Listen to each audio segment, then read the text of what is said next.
في سؤال لازم نسأله لنفسنا من وقت للتاني. هل انت أسير لأفكارك السلبية؟ هل دماغك دايما بتوديك ناحية السواد؟ شايف نفسك قليل أو حاسس إنك دايما بتغلط؟ بتخاف من المستقبل وبتفتكر إن مفيش حد بيحبك؟ كل كلمة نقد بتحسها طعنة وبتقعد بالساعات تعيد وتزيد في العيوب وتلوم في نفسك، وبتقارن حياتك بحياة الناس وبتحس إنك ولا حاجة جنبهم. الأفكار دي مش مجرد مشاعر وبتمر، دي بتتحول لعادات ذهنية بتأثر على كل حاجة في حياتك، فرصك وعلاقاتك وصحتك النفسية والجسدية. انتوا في بودكاست تي توكس، والنهاردة هندردش سوا عن التفكير السلبي. خليكم معنا للآخر.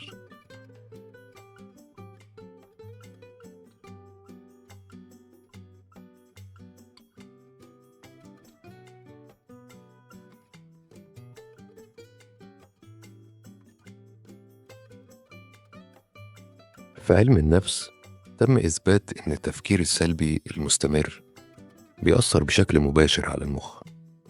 لما الإنسان بيفكر بشكل سوداوي طول الوقت، نشاط المخ بيبدأ يقل، خصوصا في المنطقة المسؤولة عن التركيز وحل المشاكل. المخيخ بيتأثر، وده بيخلي قدرتك على اتخاذ قرارات سليمة تقل. والفص الجبهي، وده الجزء اللي بيحدد ايه المهم وايه لأ، بيبدأ يركز أكتر على السلبية، فيخلق خلايا عصبية جديدة بتدعم التفكير ده أكتر.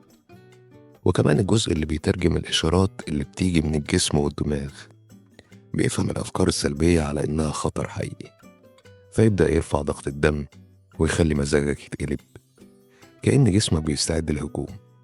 كل ده من مجرد فكرة في دماغك.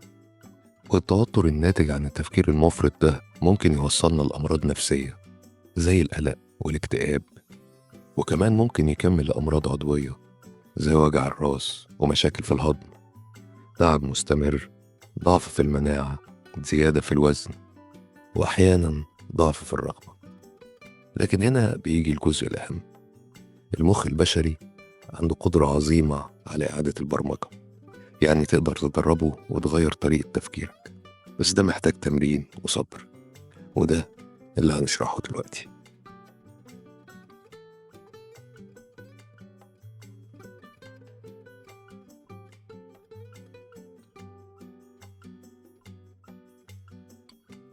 علماء النفس اتفقوا على 10 تمارين تقدر تحارب بيهم وتقلع عن التفكير السلبي. أول حاجة، راقب جسمك. جسمك دايما بيعكس اللي جوه دماغك. لو لقيت نفسك بتشد على أسنانك وكتافك مشدودة وإيدك مطمومة ووشك مكشر، كل دي إشارات من جسمك إن في حاجة غلط. ابدأ من جسمك، فك التشنجات وخد نفس عميق عشان تهدي جسمك، وبالتالي هتهدي دماغك. تاني حاجة هي التأكيدات الإيجابية، جمل بسيطة بتقولها لنفسك كل يوم تزوقك ناحية النور، زي أنا أقدر، وأنا أستحق أعيش مرتاح، زي النهاردة يوم جديد. كررهم على مدار اليوم حتى لو مش حاسس بيهم في البداية، المخ بيتعلم من التكرار. تالت حاجة هو الوعي الذهني، خليك واعي لأفكارك، ما تسيبش أي فكرة تعدي من غير ما تلاحظها. ولما تلاقي فكرة سلبية سميها، قول دي فكرة الخوف ودي فكرة الفشل. وبعدها لما تلاقي الأخ خوف أو فشل بيقرب منك، قول لهم شكرا، مع السلامة. الملاحظة بتديك قوة في السيطرة على مشاعرك وبالتالي على أفكارك السلبية. رابع حاجة، اعرف المحفزات. كل واحد فينا عنده مواقف أو أشخاص بيشغلوا عنده التفكير السلبي، دور عليهم واكتبهم. هل هي موقف قديم أو علاقة سامة أو كلام ناس محبط؟ لما تعرف السبب تقدر تتحكم في رد فعلك. خامس حاجة، شتت نفسك بشكل إيجابي. التفكير مش مفيد في كل وقت، ساعات لازم تسكت دماغك شوية. اتفرج على فيلم أو مارس هواية بتحبها، العب، اتمشى، اسمع مزيكا، أي حاجة تبعدك عن دوامة التفكير لحد ما تهدى أعصابك ويهدى تفكيرك. سادس حاجة، احكي لحد بتثق فيه، الصديق الصح أو الشريك أو القريب أو حتى معالج نفسي ممكن يسمعك ويديك وجهة نظر تانية، ويساعدك تشوف المشكلة من زاوية مختلفة، ودي أهم حاجة، لأن دايما عقلك بيبص للمشكلة من وجهة نظرك انت، من زاوية واحدة بس. الآخرين هيلفتوا انتباهك إن في زوايا تانية للمشكلة ممكن تبص عليها وتختلف وجهة نظرك وقتها. سابع حاجة هي الرياضة. أبسط أنواعها زي المشي بتخلي الجسم يفرز الإندروفين، ودي مواد طبيعية بتحسن المزاج وتقلل التفكير السلبي. تامن حاجة دفتر يومي. كل يوم حتى في أسوأ أيامك اكتب حاجة واحدة إيجابية حصلت. لو أكلت أكلة صحية، اتكلمت مع حد بتحبه، ضحكت من قلبك النهاردة. الكتابة مش بس بتغير التفكير، بتخلي دماغك تتعود إنها تدور على النور وسط العتمة. تاسع حاجة كلام المراية. بص لنفسك في المراية وشوف عينيك، وقول لنفسك أنا مش شوية، أنا هعدي، أنا قوي. حاجة بسيطة بس تأثيرها قوي جدا. وعشر حاجة ما تفسرش المواقف على مزاجك. مش كل تأخير أو تجاهل معناه رفض أو كره. صاحبك مردش مش لازم يكون بيبعد، يمكن مشغول.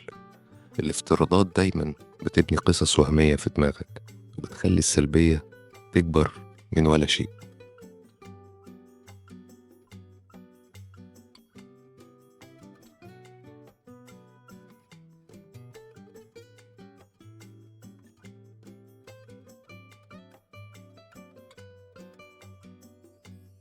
النصيحة اللي دايما بيقولوها علماء النفس في مواقف التفكير السلبي: ما تفرضش تفكيرك على غيرك. مش كل الناس هتتصرف زيك أو تفكر زيك، وده طبيعي. تقبلك اختلاف الناس هيريح دماغك أكتر مما تتخيل. تغيير التفكير مش بيحصل في يوم وليلة، الموضوع رحلة، بس كل خطوة فيها بتستحق. ولو حاسس إن الموضوع أكبر منك، ما تترددش، اطلب المساعدة من متخصص. أفكارك هي اللي بتشكل واقعك، ولو قدرت تتحكم فيها هتقدر تتحكم في حياتك كلها. شكرا إنكم كملتوا البودكاست معنا للآخر. ولو كنتوا بتسمعونا على يوتيوب، اكتبوا لنا في الكومنتس تجربتكم مع التفكير السلبي، واعملوا شير للحلقة دي مع الشخص اللي حاسين إنه محتاج يسمعها. وما تنسوش تشتركوا في القناة وتفعلوا الجرس عشان يجيلكوا كل جديد، وخليكوا دايما ماشيين لقدام.